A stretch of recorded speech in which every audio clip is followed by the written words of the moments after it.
When the evil usurper Robert Baratheon stole the throne from the rightful rulers, the Targaryens, he set off a cascade of disaster. But you know all that. This video, I want to talk about something a little bit different. I want to talk about the crowns of all the monarchs that sat on the Iron Throne after the Mad King. But I'm also going to include the Mad King just because I wanted to. If you're interested in hearing about the Targaryen monarch crowns, all of them, I have a separate video on that.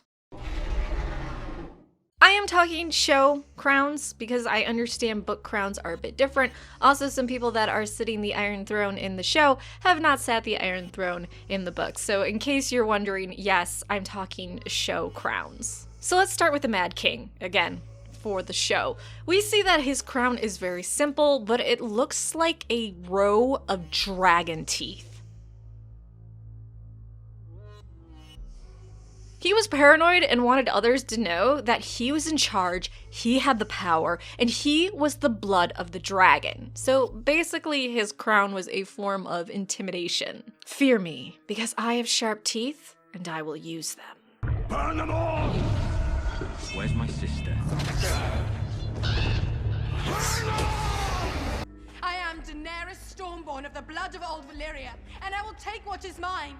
With fire and blood, I will take it. Now, when Robert Baratheon took the Iron Throne, with, of course, a lot of blood of the small folks on his hand, he chose a different crown. His crown was a lot more extravagant, which makes sense because he had a chip on his shoulder and he had a lot to prove after tearing the Seven Kingdoms apart. Robert, what? Oh. An inspiring sight for the people, eh? Come, bow before your king. Bow, you shits! It was not only extravagant, but it also represented his house and their sigil, small antlers mixed with much bigger ones coming together. He also set yellow gemstones in it to match his house colors. This crown was basically letting everyone know the Baratheons are now in charge of the Seven Kingdoms. If you have a problem with that, I'm gonna mess you up. Which he did a few people that had problems with it. Now, tragically, Robert Baratheon died when he got into a fight with a boar, and the boar won. I paid the bastard back, Ned. I drove my knife right through his brain. You ask him if I didn't. Ask him. I want the funeral feast to be the biggest the kingdoms ever saw. And I want everyone to taste the boar that got me. So next, let's talk about Joffrey and Tommen sitting the Iron Throne, the children of Robert Baratheon. Now, Tommen and Joffrey had the same crown when sitting the Iron Throne. The only exception is Joffrey's wedding crown, which of course I'm going to touch on. So the crown that both of them wore had antlers that were about the same size, but much more delicate, though higher than their father's. They also went from their father's many gemstones to only one yellow gemstone in the center. So while they wanted everybody to think of them as Baratheons, I mean, there was this nasty rumor that apparently their mom was fucking their uncle. Really awkward. What has the boy told them? Nothing. He said nothing. He remembers nothing. Then what are you raving about? What if it comes back to him? He tells his father what he saw. We'll say he was lying. We'll say he was dreaming. We'll say whatever we like. I think we can outfox a 10-year-old. And my husband. I'll go to war with him if I have to. They can write a ballad about us. Their crowns also symbolize that they were a lot more delicate and weaker than their father. If you compare the antlers on their father's crown to their crown, yeah.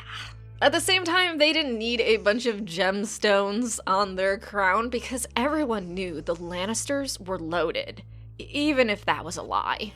Do you know how much gold was mined in the Westerlands this past year? Haven't a clue. Go on, your best guess.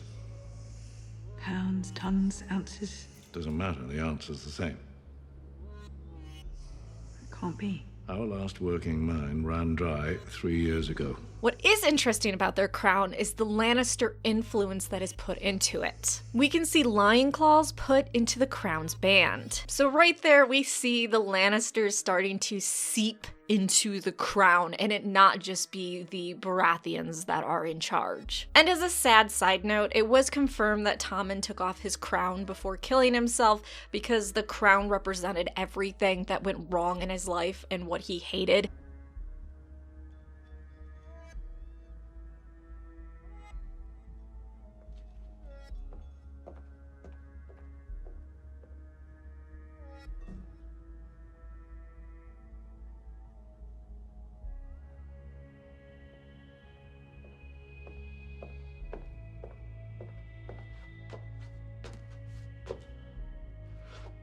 The crown was responsible for the loss of his wife, the loss of his grandfather, the loss of his brother, the loss of any control he had in his life. Now, I absolutely love Joffrey's wedding crown. I think it is just gorgeous. His crown is very simple without engravings, and the antlers are a lot stronger looking, showing that he's becoming more and more powerful with the Tyrell influence. Speaking of the Tyrell influence, the most interesting bit about this crown is that it now has unbloomed roses weaving through the crown, showing the Tyrells' interconnection with the Iron Throne and also their growing power. Finally, let's talk Cersei's crown, because she really made it her own.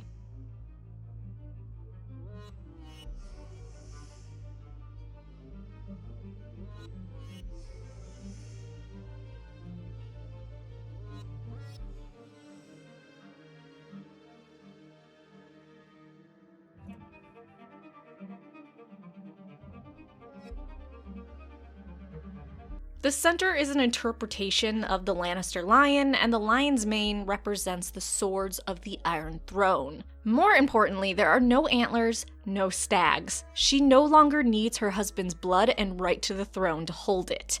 It is hers. Now, the sad part about her crown is that it's silver with a little bit of gold, and that's to represent her isolation and her pulling away from her family. She has lost her father, her brothers, her children, and she is dead inside. She is now doing everything for herself and the power she can wield.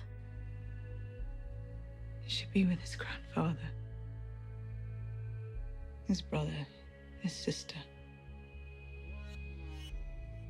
Burn him. Bury his ashes where the sept once stood. I would say out of all the crowns, Cersei's is definitely the saddest and represents the worst. But what are your interpretations of the crowns of those that sat the Iron Throne after the Mad King? And which one is your favorite? What order would you rank them in? Like, subscribe, and let me know in the comment section down below.